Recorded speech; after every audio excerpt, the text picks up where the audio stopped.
네, 오늘 말씀의 제목은 인간을 향한 하나님의 갈망. 네. 인간을 향한 갈망. 말씀으로 우리가 함께 은혜 나누겠습니다. 언젠가 한번 말씀드렸는데, 이 영국의 소설가 이 하버트 웰스라는 사람이 쓴 이 대주교의 죽음이라는 단편 소설에 나오는 이야기입니다.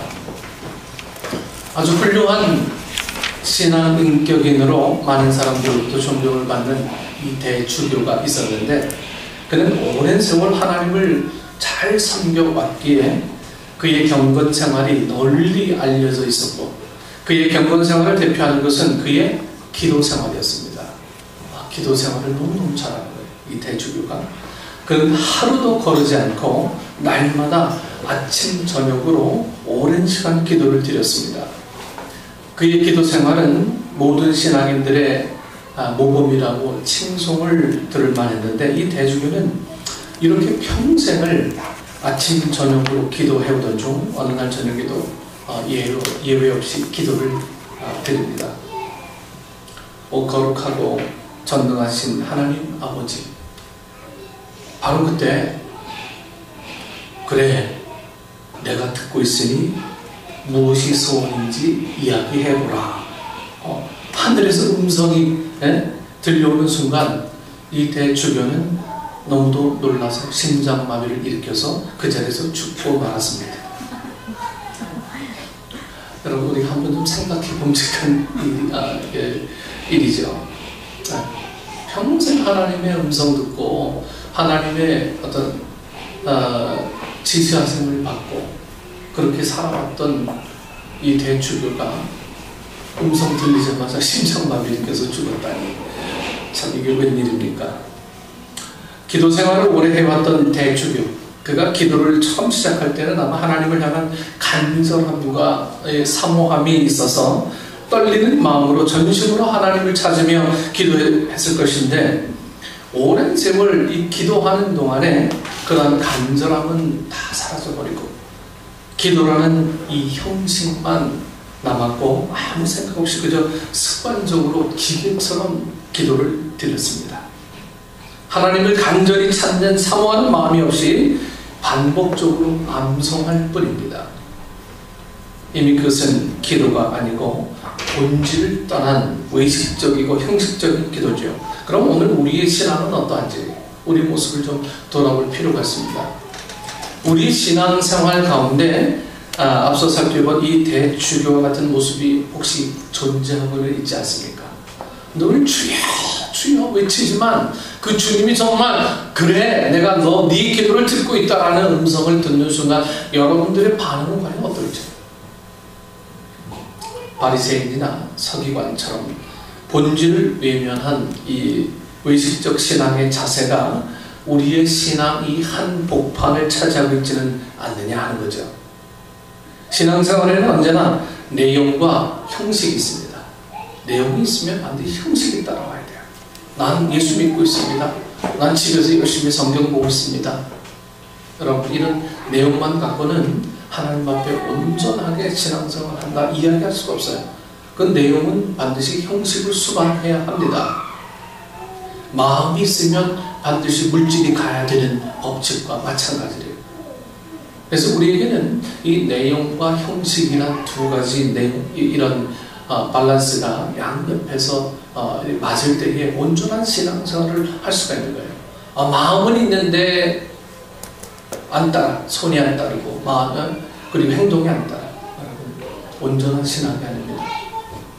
내용이 있을 때는 거기에 맞는 형식이 반드시 따라오게 돼 있어요.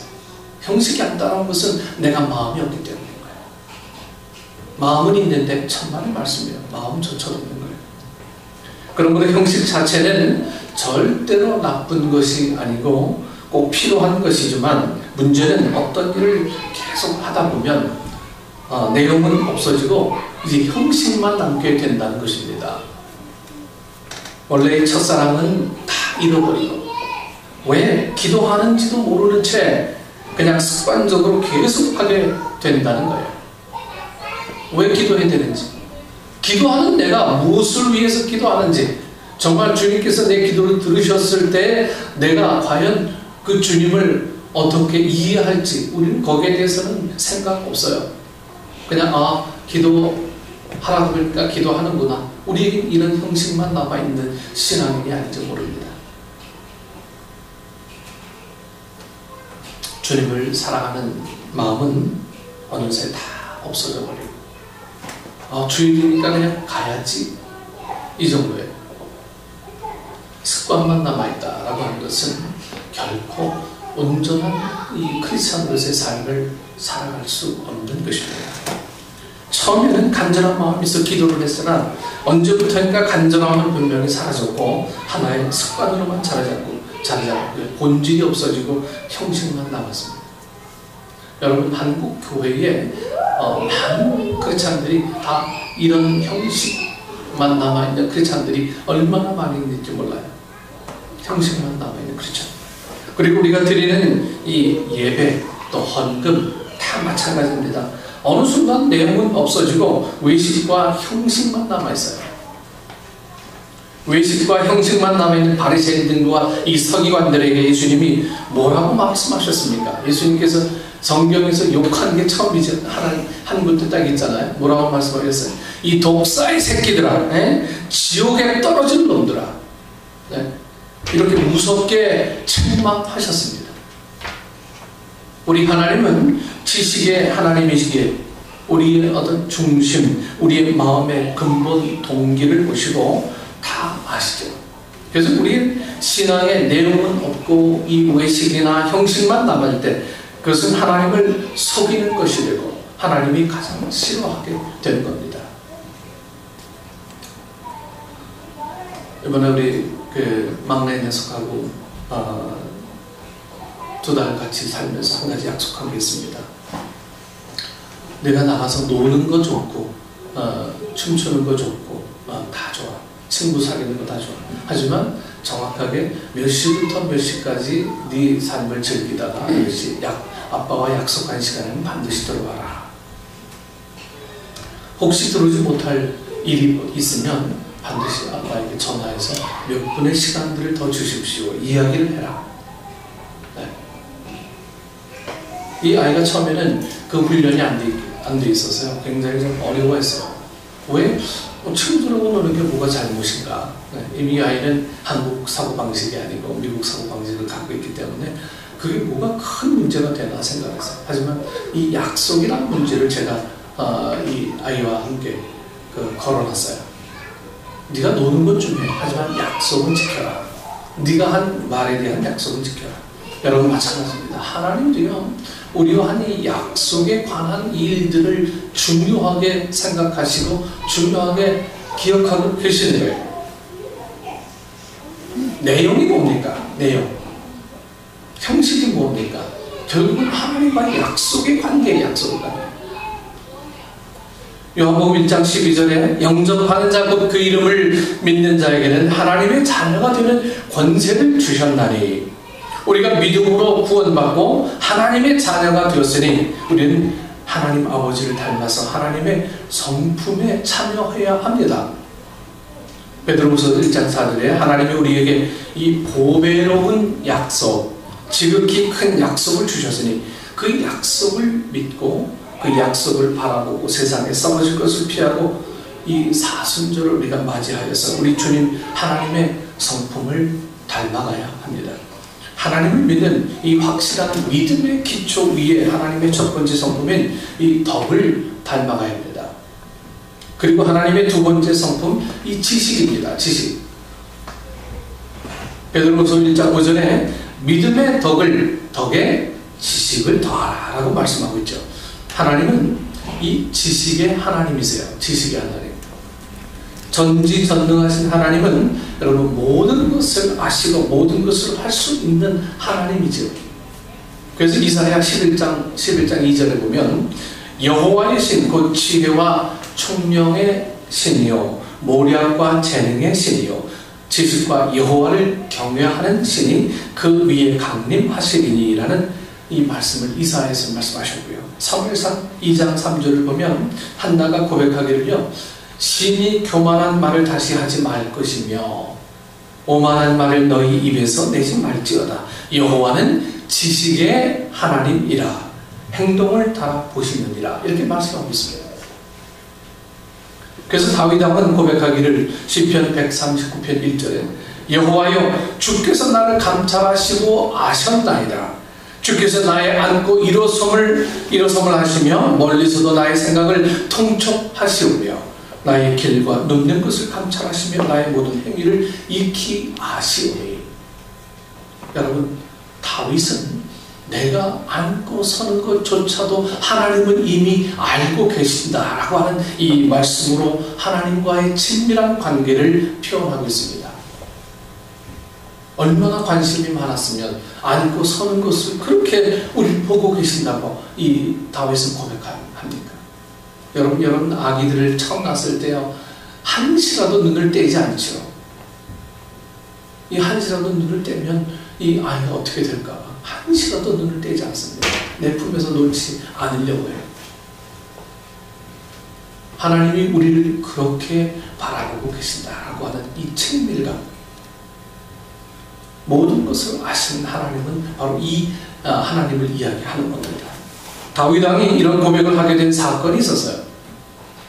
하나님이 사울 왕을 택한 것을 이 후회하시고 사무엘 선지자를 이 베들레헴 이새의 집으로 보내서 새로운 왕을 세우라고 하셔서 사무엘이 이새의 집에 가서 큰 아들, 둘째 아들, 일곱째까지 이 겉모양만 보고 이 왕으로 세우려고 할 때 하나님이 이 사무엘 선지자에게 나는 사람의 외모보다 중심을 보느니라 하시면서 외모는 별로 이 볼품이 없었던 막내 아들을 이 다윗을 왕으로 세웠습니다. 사무엘은 이 다윗이 성에 찾아왔어요. 볼품도 없고요. 네? 뭐 양치는 목동이 무슨 왕이 될 것인가 제목으로 그렇게 바라보지 않았어요. 하지만 이 하나님은 중심을 보신다라고 하는 말씀들을 바로 이 말씀에서 인용하셔서 이 다윗을 왕으로 세우시죠. 사람들은 이 학벌, 외모, 인물, 키, 뭐 요즘에는 저처럼 얼굴이 좀 작아야 인기가 있다고 그래요. 요즘 좀 커졌어요, 제가. 이렇게 사람들은 이 외모나 겉모양을 보지만 하나님은 사람의 중심을 보시고 다 아세요. 여러분, 모든 것을 아시는 이 지식의 하나님은 천지 만물과 인간을 너무 지혜롭게 또 완벽하게 창조하시고 또 성경 말씀을 주셔서, 그래서 우리가 하나님이 주신 이 성경 말씀을 읽고 배워서 하나님을 아는 지식을 쌓아가야 합니다. 오늘 본문에 보면 이 호세아 선지자가 선택받은 이스라엘 백성들이 하나님을 알지 못하고 변질된 이 신앙을 책망하면서 이 호세아 선지자가 이스라엘 백성에게 뭐라고 말씀하고 있어요? 하나님께로 돌아가자. 하나님께로 이렇게 외칩니다. 1절 말씀, 오라 우리가 여호와께로 돌아가자. 여호와께서 우리를 찢으셨으나 도로 낫게 하실 것이요 우리를 치셨으나 싸매어 주실 것입니다. 이 말씀은 하나님을 모르는 이방인들을 향해 외치는 말씀이 아닌 하나님을 섬기는 이스라엘을 향한 말씀이에요. 11조를 바치고 안식일을 지키고 날마다 기도를 드리고 하나님 앞에 끊임없이 제사와 예배를 드리고 있는 하나님을 섬기는 이스라엘 백성을 향해서 하신 말씀인 것입니다. 하나님께로 돌아가자. 여러분, 이 말씀만 들으면은 안 믿는 사람에게 이야기하는 것 같지만 천만의 말씀. 지금요 신실하게 하나님을 섬기는 사람들을 향해서 호세아 선지자는 하나님께로 돌아가라. 너희도 회개해라. 옷을 찢으며 회개해라. 이 말씀으로 호세아 선지자는 지금 이스라엘 백성들을 향해서 말씀하고 있는 것입니다. 이미 하나님을 섬기고 있는 이스라엘 백성에게 하나님께로 돌아오라 이렇게 하신 이유가 무엇입니까? 이스라엘 백성들이 오랜 세월 동안 하나님을 섬겨오는 동안 그 신앙과 모습이 변질되어 갔습니다. 하나님을 섬기되 형식적이고 습관적으로 섬겼습니다.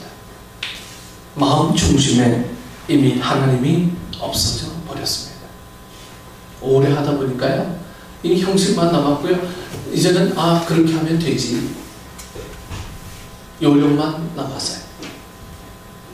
마음 중심에 하나님이 없어져 있습니다. 당시 이스라엘 백성의 신앙의 모습은 그게 이 세 가지의 어떤 특징이 있어요.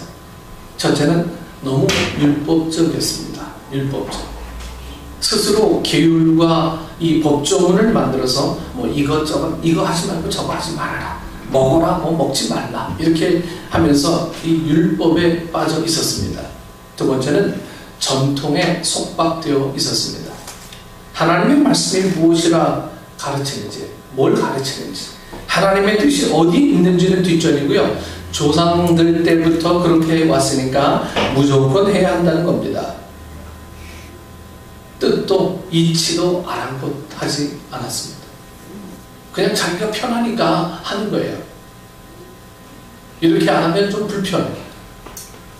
그 전통으로 남아가지고 하나님이 뭘 원하는지에 대한 기대감, 바람은 사라진 채 내가 편한 대로 전통에 이 말씀을 푹 집어넣어서 말씀이 살아나지 못하게 만들어버린 것이 이들의 특징, 두 번째 특징입니다.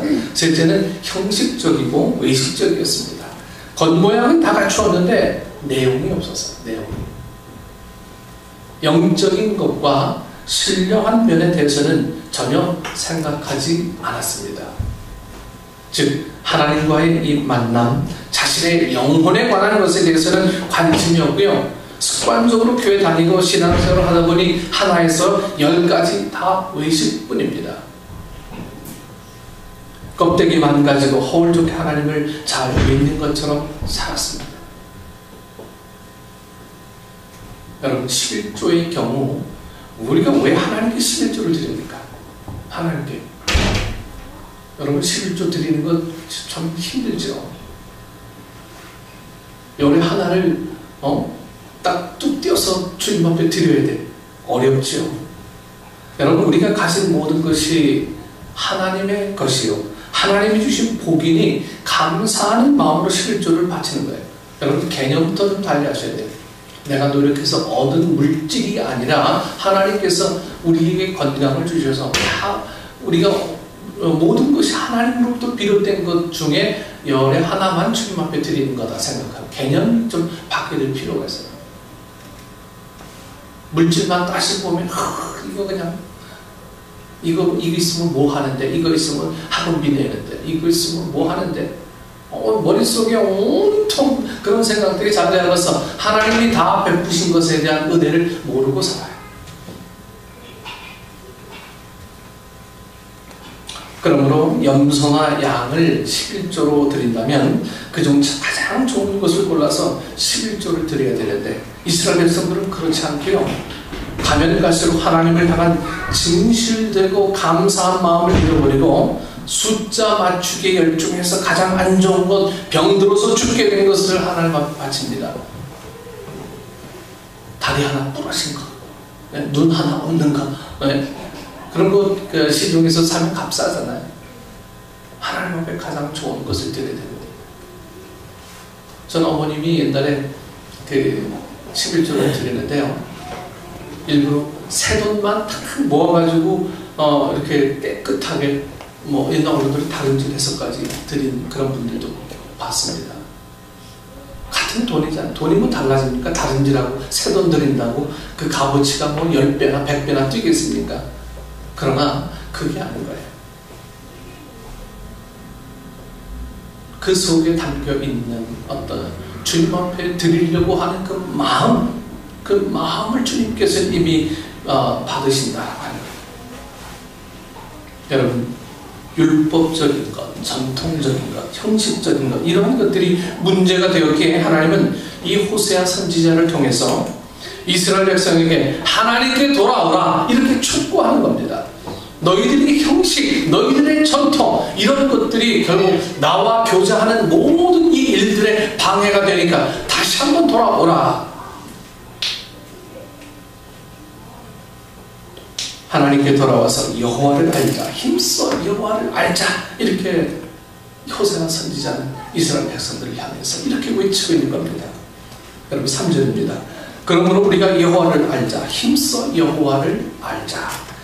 그의 나오심은 새벽빛같이 일정하니 비와같이 땅을 적시는 늦은 비와같이 우리에게 임하시리라 하리라 하셨고, 6절에는 나는 인애를 원하고 제사를 원치 아니하며 번제보다 하나님을 아는 것을 원하노라고 하셨습니다.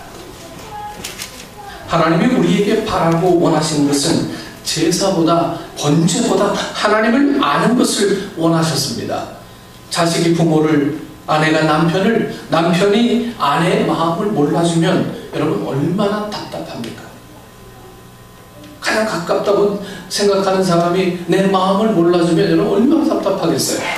이와 같이 하나님 마음을 몰라주니 하나님도 무척이나 답답했을 거예요. 우리의 앉고 서는 것조차도 이미 아시는, 그렇게 관심 많으신 하나님이신데 우리는 하나님의 마음을 몰라줘요. 하나님이 얼마나 답답해 하시겠습니까? 그래서 호세아 선지자가 여호와를 알자, 힘써 여호와를 알자라고 촉구하는 거예요.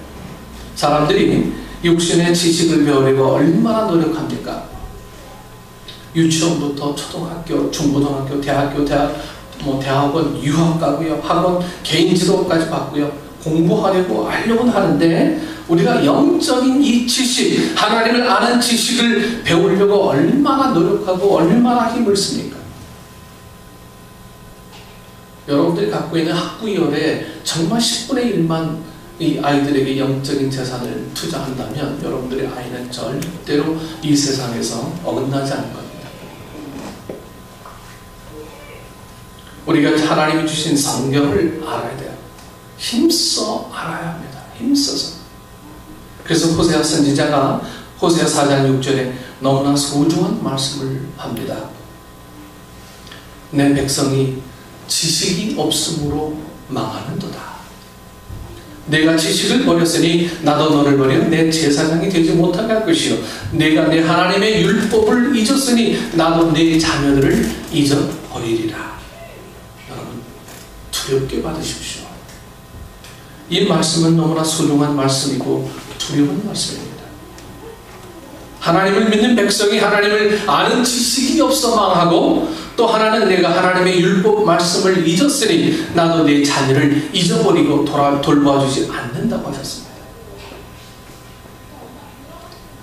내 자녀들을 기억하지 않는답니다. 하나님께서. 우리가 세상적인 학문이나 지식만 알려고 하면 안 됩니다. 사람은 아는 만큼 보고 아는 만큼 듣고 아는 만큼 깨닫고 아는 만큼 행한다는 그 말이 있습니다. 여러분 우리가 그림을 감상하는 일이나 음악을 듣는 일들, 또 책을 보아도 아는 만큼 알게 되고 아는 만큼 느끼고 깨닫게 됩니다. 이런 관점에서 아는 것의 중요성을 아무리 강조해도 과함이 없어요. 문제는 무엇이든 그냥 저절로 시간이 지나면 다니다 보면 그냥 알아지는 것이 아니기에 우리가 알기 위해 수고하고 노력을 해야 하는 거예요. 그래서 교회가 정한 바이블 스터디가 있습니다. 생명의 삶을 하자, 새로운 삶을 하자, 경건의 삶을 하자, 일터의 삶을 하자, 좀 알아갑시다 하는 거예요. 그래서 본문에 여호와를 아는데 힘을 써서 알아야 된다고 했습니다. 성경을 읽는데 힘을 쓰고 예배에 참석하여 말씀 듣기에 힘쓰고 성경 공부에 힘을 써야 합니다. 우리가 예수를 믿는 목적은 구원을 받고 영생을 얻기 위함인데, 여러분 영생이 무엇이라고 생각하십니까? 영생, 천국에 가서 죽지 않고 영원히 사는 것, 물론 이것도 영생이지만 예수님은 영생은 요한복음 17장 3절에서 영생은 유일하신 참 하나님과 그의 보내신 자 예수 그리스도를 아는 것이라고 했어요. 우리는 늘 미래적인 일만 영생의 어떤 지식으로 생각을 해왔던 거예요. 영생이라는 것은 예수님을 아는 것 자체가 이미 우리에게 영생이라고 요한복음 17장 3절에서 분명히 우리에게 말씀하고 있어요. 영생을 선물로 주셨는데 우리는 영생의 선물을 누리지 못하는 거예요. 너무 바쁘고 힘들어서, 내 생활에 지쳐서. 예수님이 말씀하신 영생은 아는 것이다 라는 이 말씀의 뜻은 영생은 하나님과 나와 관계의 문제다라는 거예요. 하나님과 나와의 관계적인 문제다. 영생에서 안다는 것은 단순히 여러분 지식적으로 객관적으로 아는 것을 말하지 않고요. 그것은 인격적으로 알고 친밀하게 알고 경험적으로 알고 관계적으로 아는 것을 의미합니다. 그래서 영생은 하나님이 보낸 이 예수님을 만나서 인격적으로 알고 친밀하게 교제하며 동행하는 삶을 말합니다. 영생이라는 건 바로 지금 우리가 누리는 삶을 이야기해요.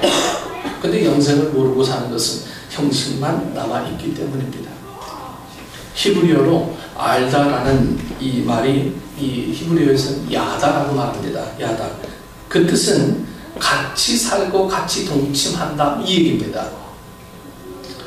총각하고 처녀가 데이트할 때는 서로 좋은 점만 보려고 하기 때문에 잘 모를 수 있으나 결혼해서 이제 같이 먹고 같이 자고 또 생활을 하게 되면 그때 바로 알게 되는 것이 알게 되는 것 같죠. 예수님이 말씀하는 영생은 천국에서 오래 사는 시간적인 의미보다 이 관계적인 의미입니다. 내가 당신을 안다라고 하는 말들은요 굉장히 의미 있는 말입니다. 네. 그래서 참다운 영생은 지금 이 땅에서 주님과 함께 살면서 주님과 동행하며 주님과 친밀한 사랑의 관계를 유지하는 것이므로 영생의 삶은 따분하고 지루한 삶이 아니라 언제나 활력이 넘치는 신나고 행복한 삶인 거예요. 그래서 찬송가 438장 오늘 우리가 찬송 불렀죠. 이와 같은 진리에 기반하여 신앙을 고백하고 있는 이 노래입니다. 내 영혼이 은총 입어 충만해진 복도 보니 슬픔 많은 이 세상도 천국으로 화하도다. 주의 얼굴 뵙기 전에 멀리 뵈던 하늘나라 내 마음속에 이루어지니 날로 가깝도다. 높은 산이 거친 들이 초막이나 궁궐이나 내 주 예수 모신 곳이 그 어디나 하늘나라. 예수님 믿고 죄 사함 받아 주 예수님과 동행하는 것이 바로 천국이고 영생의 삶이라는 거예요. 그래서 비슷한 찬송이 436장 역시 같은 맥락의 신앙 고백을 찬송하는 그 찬송이죠. 나 이제 주님의 새 생명 얻은 몸 옛것은 지나고 새 사람이로다. 그 생명 내 마음에 강같이 흐르고 그 사람 내게서 해같이 빛난다. 영생을 맛보며 주 안에 살리라. 오늘도 내일도 주 함께 살리라. 우리가 사람과의 관계가 완만해도 그 사람의 삶의 질이 하늘과 땅처럼 차이가 나는데 우리가 하나님과 온전한 관계 맺으며 살아갈 때 이 세상에서 천국과 영생을 맛보고 누리며 살아가게 됩니다. 우리 믿음의 선배들은 한결같이 이런 믿음과 신앙의 고백 가운데 살았던 사람들이었음을 보게 됩니다. 그 가운데 요셉의 일생을 우리 잠시 살펴봅니다. 요셉은요 바닥에서 시작했어요. 바닥에서. 요셉은 그를 시기하는 형들이 죽이려고 구덩이에 던져졌다가 애굽이라는 이 타국의 노예로 팔려가죠. 이 타국의 노예로 팔려가지만 하나님이 함께하는 요셉은 여호와께서 요셉과 함께 하심으로 형통한 자가 되었다고 거듭거듭 성경은 우리에게 이야기해 줍니다. 요셉의 위치는 노예이지만 관계는 하나님과 함께하고 하나님이 동행하며 형통한 자로 살았어요. 또 요셉이 이 감옥에 가서도 여러분 위치는 감옥이고 자기를 가두는 억압된 장소지만 여전히 하나님과 함께하고 동행함으로 형통한 자로 살았습니다. 나중에 애굽의 국무총리가 되어서도 변함이 없었습니다. 요셉은 변함없이 자기의 위치보다 하나님과 관계를 점검하고 하나님과의 관계를 이 생명을 걸고 살았기에 좀 미지근한 삶이 되어질 수가 없었던 거예요. 그리고 1인 지하 만인 지상의 위치, 큰 나라 이 애굽의 총리가 되어서도 여전히 하나님과 함께라는 이 생명줄을 요셉은 놓지 않았습니다. 어느 날 형들이 찾아와서 살려달라고 애원할 때 요셉이 형들에게 말하기를, 창세기 45장 5절에 있는 말씀입니다. 당신들이 나를 이곳에 팔았으므로 근심하거나 한탄하지 마소서. 하나님이 생명을 구원하시려고 나를 당신들 앞서 보내셨나이다. 이렇게 말하고 있습니다. 요셉은 어떠한 위치에 파묻히지 않고 하나님과의 관계 속에서 하나님이 함께함으로 자기 가족을 구원하고 나라를 구원하고 시대를 구원하고 인류의 구원을 위해 한 민족을 태동시키는 위대한 역사를 이루어냈습니다. 어떤 어려운 구덩이 자리나 노예의 자리 또는 감옥의 자리에 있어도 그것이 문제가 아니면 가장 큰 문제는 하나님과 나와의 관계입니다.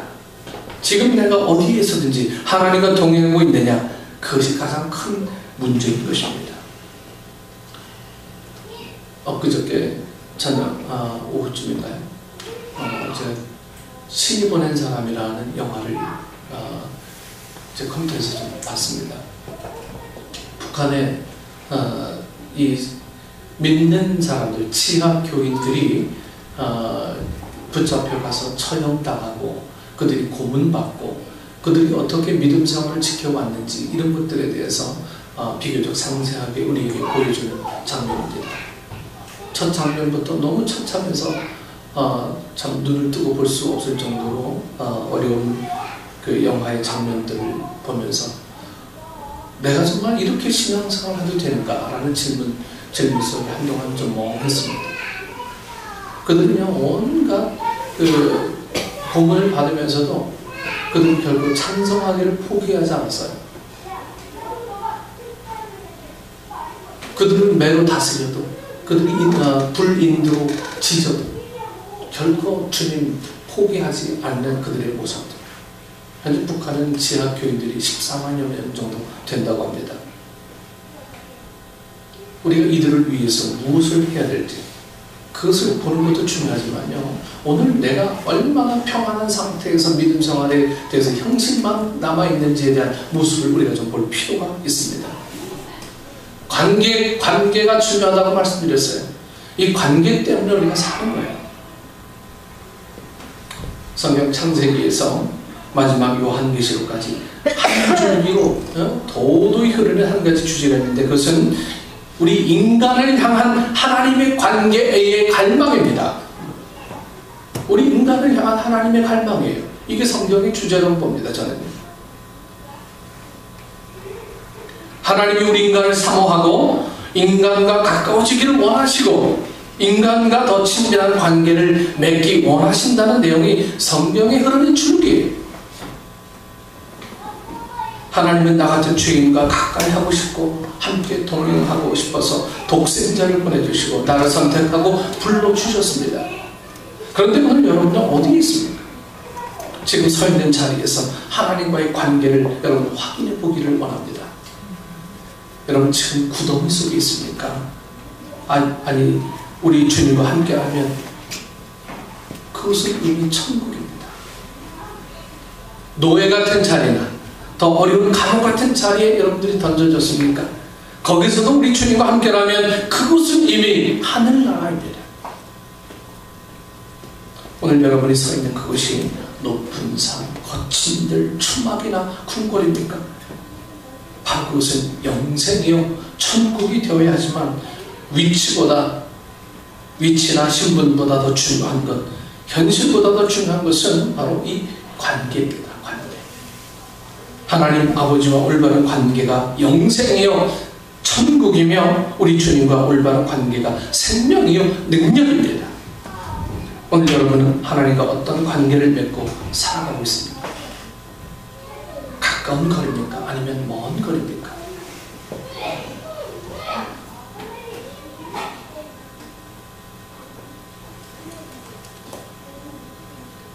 뉴욕에서 바로 이웃 동네라고 하는 거리가 1시간 반이에요. 차를 타고. 장보러 가면 1시간 반. 네. 어렵게 생각하지 않습니다.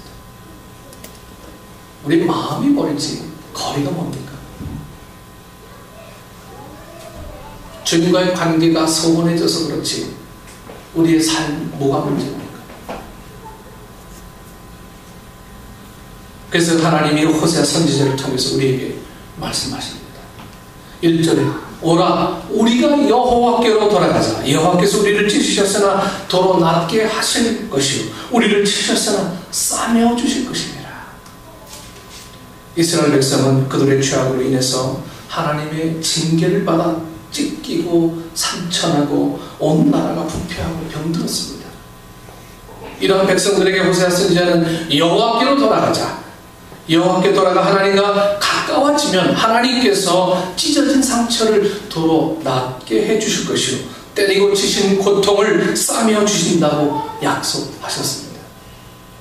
우리가 하나님께로 돌아가 하나님과의 관계를 회복할 때 하나님께서 놀라운 은혜와 축복을 허락하여 주신다는 것입니다. 욥기 22장 21절 말씀에 너는 하나님과 화목하고 평안하라. 그리하면 복이 내게 임하리라 말씀하고 있어요. 그래서 아버지 집을 떠나서 방탕하며 살아가던 이 탕자가 아버지 집으로 돌아왔을 때 아버지께서 여러분 얼마나 이 탕자를 축복해 주셨습니까? 평안북도 정주에서 맹인으로 아주 용하다고 소문이 나서 무당을 하며 이 첩을 두고 잘 사는 사람이 있었는데요. 그가 하루는 구슬하는데 선교사가 지나가다가 구슬 구경하고 있으니까 그 무당이 아무리 그냥 애를 쓰고 기도하고 뭐 해도요 신이 안 내려오는 거예요. 이 무당이 막 미친 듯이 막 펄쩍 뛰고 뭐 이래도요 이 무당 신이 안 내려와. 그러니까 신이 안 내려오니 무당 얼마나 답답하겠습니까? 귀신이 안 내려와요. 귀신이 안 내려오니까 더 막 펄쩍 뛰는 거예요. 그냥 막 뛰고서 막 흔들어대고 도대체 귀신이 안 내려와. 그래서 그 선교사가 하는 말이 자식 망하게 하는 무당짓 그만하고 예수 믿고 천국 갑시다. 이게 선교사가 이렇게 이 무당에게 이야기합니다. 선교사가 떠나가고 귀신이 내려와서 겨우 굿을 마치고 난 후에 귀신보다 더 큰 신이 있다는 것을 깨닫고 이 무당이 큰 충격을 받았고 그리고 곰곰이 생각해 보니까 자기가 무당짓을 계속하는 것은 결국 자식을 망하게 하는 것 같았습니다. 그래서 다음날 새벽에 이 선교사님을 찾아가서 어떻게 하면 자식을 잘 되게 할 수 있느냐고 이렇게 물었어요. 밤새도록 그 말이 생각이 나가지고 다음 날까지 참을 수가 없었던 거예요. 아침 일어나자마자 이제 선교사님에게 가서 묻습니다. 어떻게 하면 자식을 잘 되게 할 수 있습니까? 선교사님이 무당을 그만두고 예수를 믿고 교회 다니면 자식이 잘 되고 복을 받는다 이렇게 말하죠.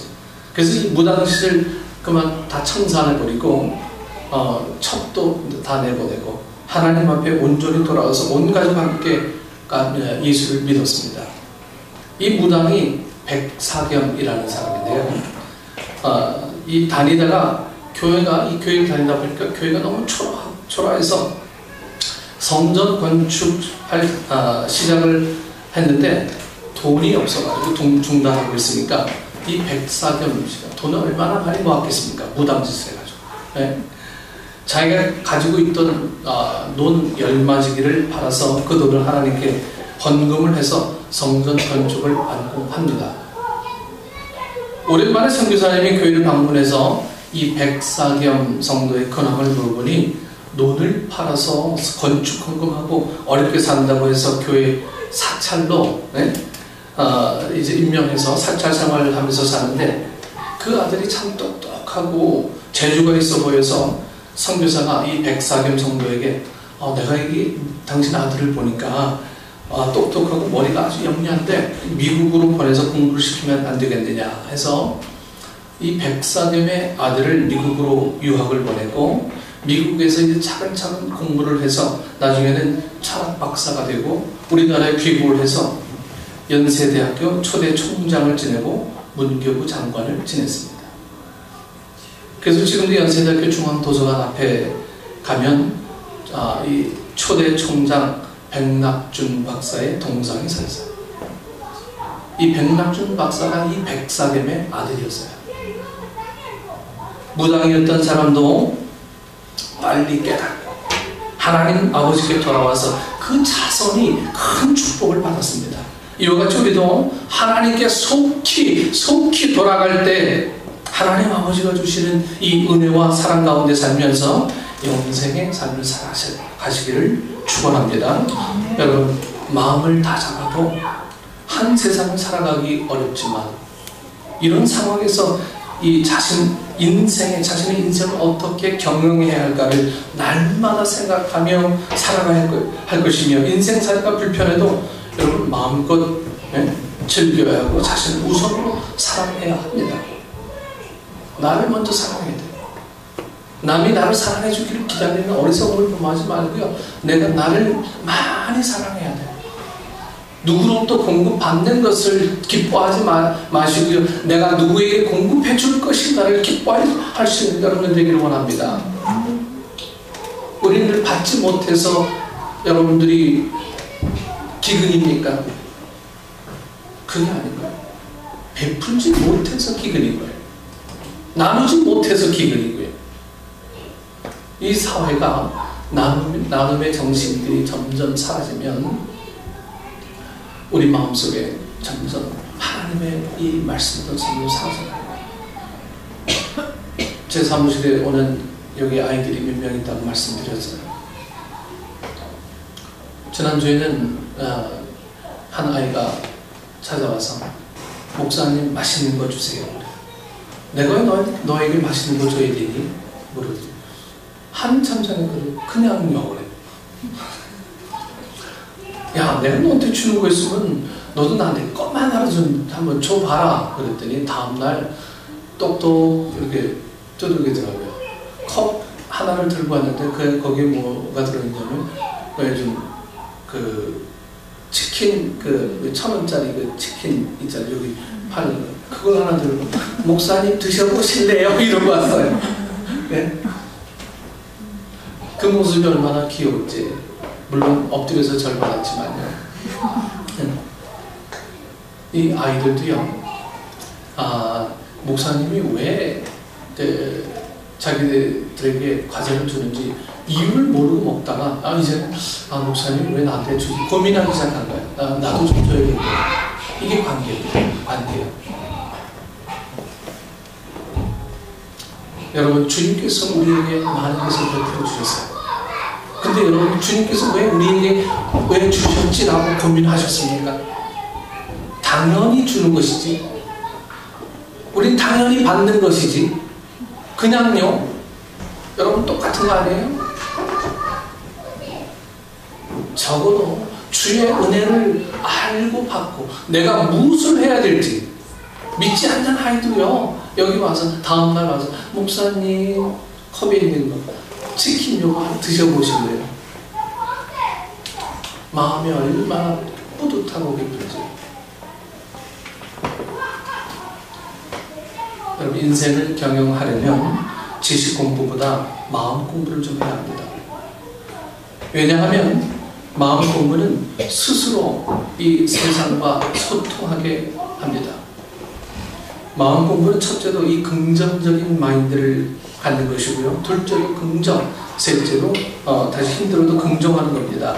인생을 얽어매고 움츠들게 하는 것은 우리 운명, 학력, 두려움, 경제력, 욕망, 죽음 이런 6가지가 있는데, 이 6가지를 뿌리치고 매일 성장의 큰 그림을 좀 그려보시길 바랍니다.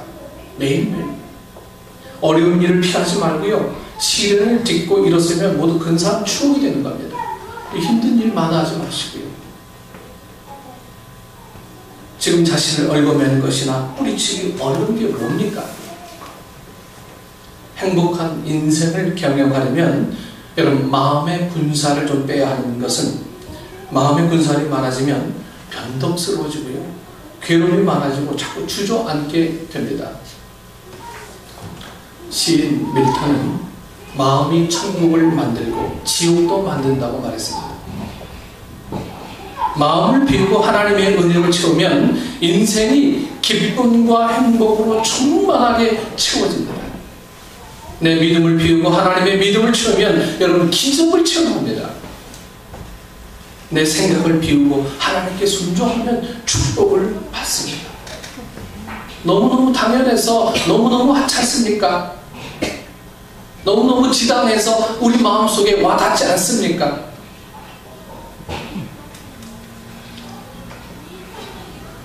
우추프라 카치아는 아프리카 말로 사람의 영혼을 갖고 있는 식물로서 이 결벽증이 아주 강한 식물이라고 합니다.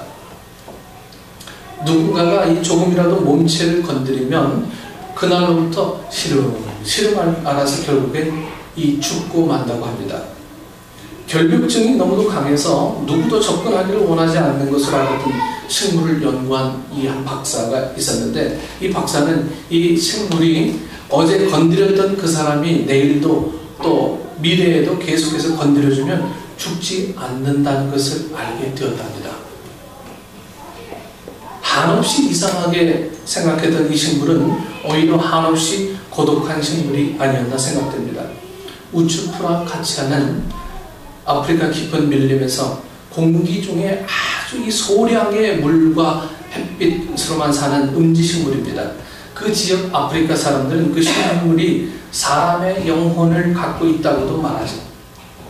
누군가 건드리면 금방 시들시들해져서 죽어버리는, 그러나 한 번 만진 사람이 계속해서 이 애정을 가지고 만져줘야만 살아갈 수 있다고 합니다. 여러분은 누구의 우추프라 카치아입니까? 혹은 주님이 여러분의 우추프라 카치아 아닙니까? 내가 누군가에게 지속적인 관심과 애정을 줄 수 있다는 것, 또 주님이 나에게 지속적으로 관심을 주고 있다는 것, 우리는 그것을 상실하기 전엔 그 사랑과 그 관심의 소중함 잘 모르고 오히려 우리는 그 사랑과 관심을 부담스러워하기까지 합니다. 뭐 그렇게까지 해? 이쯤 하면 됐지 뭐. 다 내 기준으로 신앙생활하고 내 판단으로 모든 것들을 다 판단해버리고 하나님은 왜 필요합니까? 여러분의 우추프라 카치아인 주님을 위해서, 혹은 여러분을 우추프라 카치아로 둔 약한 자를 위해서 인간을 향한 하나님의 갈망은 늘 인격적으로 동행하며 하나님의 성품을 닮아서 하나님의 능력으로 살아가기를 원하십니다. 오늘 여러분들이 그런 마음으로 살아갈 수 있었으면 좋겠습니다. 시간이 지나도 여러분들의 자리만을 고수하는 게 대수가 아니에요. 변해야 돼요. 나를 사랑할 줄 알고, 그리고 나를 사랑한다면 다른 사람의 사랑에 관한 이유도 보이게 돼요. 그렇게 하는 것, 이것이 바로 우리를 향한 하나님의 갈망입니다. 하나님은요, 내가 너희를 사랑했으니 너도 나를 사랑해라 이렇게 말씀하시지만요, 우회적으로 말씀하세요. 내가 너희를 사랑했으니 너도 다른 사람을 사랑해라. 이것이 하나님께서 원하시는 일입니다. 오늘 여러분들의 삶 속에 이 하나님의 갈망을 느끼는 한 주간 되셔서, 오늘 이 고난주일, 정묘주일에는 하나님의 이 정말 심각한 갈망에 대해서 깊이 마음속에 담아놓고 삶으로 동행하는 영생의 확신을 얻는 우리 축복의 주권 되기를 축원합니다. 기도하겠습니다. 좋으신 아버지 하나님, 은혜를 감사합니다.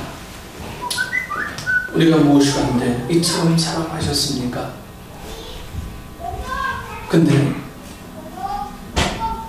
피의 대가로 우리를 사셨음에도 우리는 늘 당연하게 구원의 은혜를 받은 줄로 착각했었습니다.